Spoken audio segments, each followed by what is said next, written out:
Sometimes I'm numb to news because there's just so much of it all the time that I don't even hear it. So much. Right? You ever, like, I'll sit in front of the news whatever I'm watching, the news, and I don't even hear it anymore. There's just been so much. Yeah, it's like background noise. Right? And it's so dramatic, and I don't even hear it. I'm watching it, I'm listening, but I don't even hear it. And then these reports come on about the vaccine, and I go, you got to start hearing it.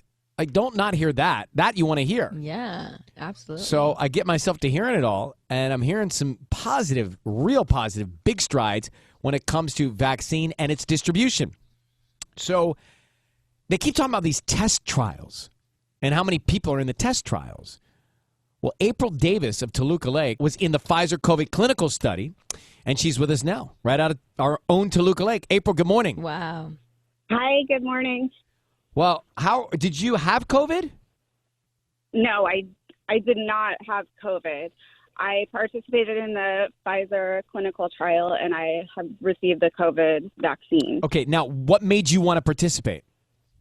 Is an emergency room director, and she participated in the Moderna trial and told all of her Facebook friends and family about it.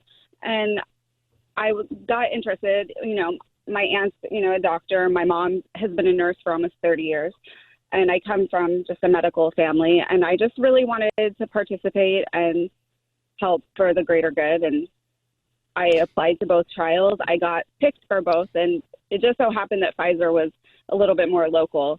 So I decided to participate. Tell us what will happen once the Pfizer vaccine comes to market. You get 2 doses. How did you get those doses and when?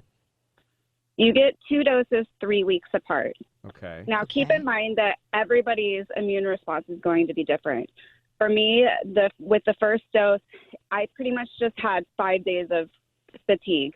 I just felt really, really tired for about 5 days, and then it went away. Yeah.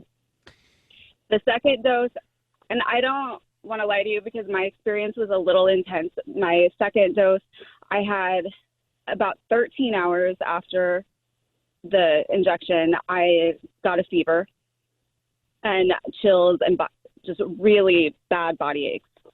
And it lasted 36 hours, and it was done. And it was brutal. And I felt great. But did they tell you to expect that? Did you know that was going to happen? I had joined a vaccine Facebook group, and plus with my aunt's experience, I kind of knew what to expect already. But some people don't have the same response. Some people just feel a little tired. It's kind of the same when you get a flu shot, and some people will get a fever, and then some people don't. It's just all about how your body reacts. So this is what kind of immune response they're putting out. This is April Davis of Toluca Lake, who was part of the Pfizer study, the test for the vaccine.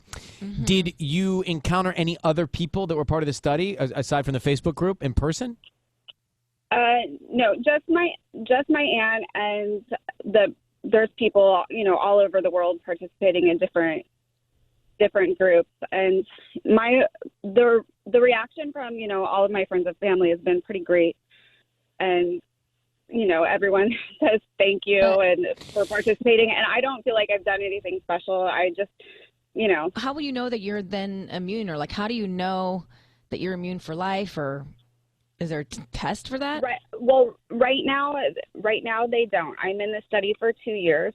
About every 6 months I go and get a blood test and they check for antibodies. Mm-hmm. From what I'm hearing, there may be a follow-up vaccine like the flu shot. It may be yearly, but we, at this point, it's all speculative. Well, listen, we do applaud you for testing this, not knowing everything. That's brave of you, and this is fascinating. It's really interesting, and it sounds like things are moving in the right direction. So, we really hope that this is going to come to market and distribution, certainly for our essential workers, as quickly as possible, and our first responders, and then to everybody next year. I hope so, and I just want to say one thing, that even though I do have some protection and even though I am vaccinated, it hasn't changed my behavior at all. I still wear a mask. I still practice social distancing. And, until everyone has gotten the vaccine or, we've found a way to control the virus, you still have to. We got to do it. Social distance and mask up. Yeah, we got to do it. April, fascinating. Thank you for reaching out to us. We really appreciate the information. You take care of yourself. You're welcome. Thank you so much. Bye. So her situation was, got the shot, didn't feel good. Got the shot, didn't feel good. But hopefully, I'm fine. I mean, that's and also, net-net. I don't know. Like, also, it's not like she can go into a room with a bunch of people that have COVID-19 and be like, "I'm cool." Yeah, even like, if you so get she the doesn't- vaccine, you wouldn't be brave like that. No, not at all. No. Oh.